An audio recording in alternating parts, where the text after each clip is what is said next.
ఓం నమః శివాయ శ్రీమాత్రే నమః. మిత్రులకి శ్రేభిలాషులకి అలాగే నన్ను ఇంతగా ఆదరిస్తున్న యూట్యూబ్ ప్రేక్షకులందరికీ కూడా పేరు పేరు ధన్యవాదాలు. మిత్రులారా, మీ అందరికీ పరాదేవత ఎల్లవెల్లలా మీతో ఉండి మీ మనోవాంఛ నెరవేర్చాలని మనస్ఫూర్తిగా కోరుకుంటున్నాను. ఈరోజు మనం పురాతనమైన అత్యంత శక్తివంతమైన ఒక చిన్న తాంత్రిక ఉపాయం తెలుసుకుందాం. ఈ ఉపాయం దేనికి చేయాలంటే ధనప్రాప్తి కోసం అద్భుతమైన తేలికైన ఉపాయం. ఈ ఉపాయం చేయడం వల్ల మీకు ధనరాబడి పెరుగుతుంది. అలాగే అప్పుల బాధతో బాధపడుతూ ఉంటే అప్పుల బాధ నుండి బయటపడే మార్గాలు తెలుస్తాయి. ఈ ఉపాయం కుబేరునికి సంబంధించిన ఉపాయం. ఈ ఉపాయం చేయడం వల్ల కుబేరుడి యొక్క ప్రసన్నత లభిస్తుంది. ఈ ఉపాయాన్ని రాత్రి పడుకునే ముందు చేయాలి. ఇది రాత్రి సమయంలో వాతావరణం ప్రశాంతంగా ఉంటుంది. మన మనసు కూడా చక్కగా ప్రశాంతమైన వాతావరణంలో ఉంటాం. కాబట్టి ఆ సమయంలోనే చేయాలి. మీరు గుర్తుంచుకోవాల్సింది ఏంటంటే, ఈ ఉపాయం చేయడం వల్ల ఫలితం చాలా త్వరగా వస్తుంది. అంటే ధనానికి సంబంధించిన ఎటువంటి సమస్యలు ఇబ్బందులు ఉన్నా వాటి నుండి బయటపడే మార్గాలు మీకు త్వరగా తెలుస్తాయి.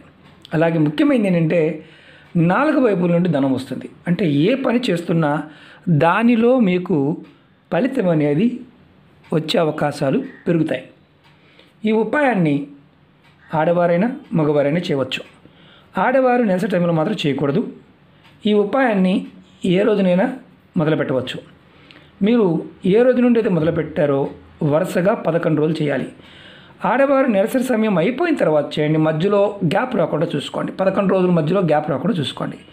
ఒకవేళ మీకు మధ్యలో ఏదైనా మర్చిపోయి ఈ ఉపాయం చేయకపోతే మళ్ళీ 11 రోజులు కంటిన్యూ చేయవలసిన పరిస్థితి ఉంటుంది. అలాగే ఈ ఉపాయాన్ని రాత్రి పడుకునే ముందే చేయాలి. ఈ ఉపాయానికి కావాల్సింది ఒక తెల్లటి క్లాత్, 11 రూపాయలు. అంటే 11 రూపాయలు, 10 రూపాయల బిల్ల, 1 రూపాయి బిల్ల తీసుకోవచ్చు. కానీ 11 రూపాయలు కావాలి. ప్రతిరోజు కూడా 11 రూపాయలు కావాలి, 11 రోజులు. ఈ ఉపాయం చేస్తున్నప్పుడు రాత్రి పడుకునేటప్పుడు మీ తల ఉత్తరం వైపు ఉండాలి. కాళ్ళు దక్షిణం వైపు పెట్టి పడుకోవాలి. వాస్తవానికి ఇక్కడ మనకు ఒక సమస్య వస్తుంది. ఏంటంటే, మామూలుగా మనం దక్షిణ వైపు తల పెట్టుకోవాలి, ఉత్తరం వైపు కాలు పెట్టాలి. ఎందుకంటే దక్షిణ భాగాన్ని యమస్థానం అంటాం. ఈ ఉపాయం 11 రోజులు ఉత్తర వైపు తలపెట్టి దక్షిణం వైపు కాలు పెట్టుకోవాలి. ఎందుకంటే ఇది కుబేరుడికి సంబంధించిన ఉపాయం కాబట్టి. మీరు అవకాశం ఉన్నవారు మాత్రమే చేయండి. అవకాశం లేని వారు పొరపాటును కూడా ప్రయత్నం చేయమాకండి. ఎందుకంటే ఇది తేలికైన ఉపాయం, 11 రోజులు మాత్రమే చేయాలి. ఎవరైతే ఇబ్బందుల్లో ఉన్నారో వారు త్వరగా బయటపడడానికి ఈ ఉపాయం.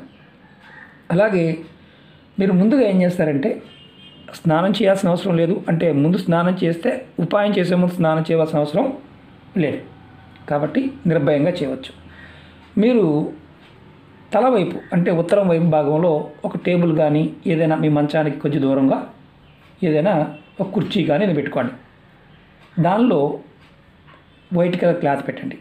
కొత్త క్లాత్. ఇంకోటి మళ్ళీ గుర్తుంచుకోండి, ఇక్కడ కొత్త క్లాత్ మాత్రమే వాడాలి. 11 రోజులు ఒకటే క్లాత్ వాడాలి.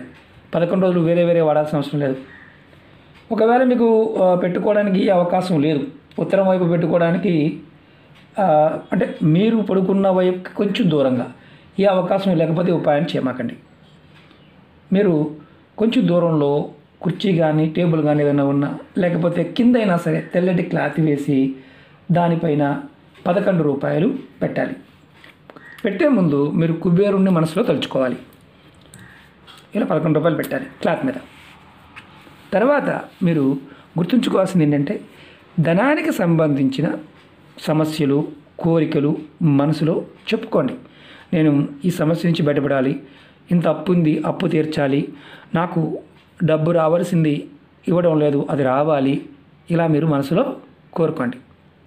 అంటే సమస్యలు కోరికలు 2 చెప్పుకున్న తర్వాత మీరు పడుకోండి. ఉదయం నిద్ర లేచిన తర్వాత మీరు స్నానాది కార్యక్రమాలన్నీ ముగించుకున్న తర్వాత ఈ 11 రూపాయలని ఏదైనా గుడిలో, అంటే మామూలుగా మీ దగ్గరలో ఏదైనా గుడి ఉందనుకోండి, హుండీలో వేసేయండి. లేదా ఈ డబ్బుల్ని ఏదైనా 11 రూపాయలతో ఏదైనా కొని 4 అరటిపళ్ళు కొనైనా సరే, లేదా 2 అరటిపళ్ళు కొనైనా సరే ఎవరికైనా సరే ప్రసాదంగా పంచిపెట్టండి. ఈ విధంగా మీరు వరుసగా 11 రోజులు చేయండి.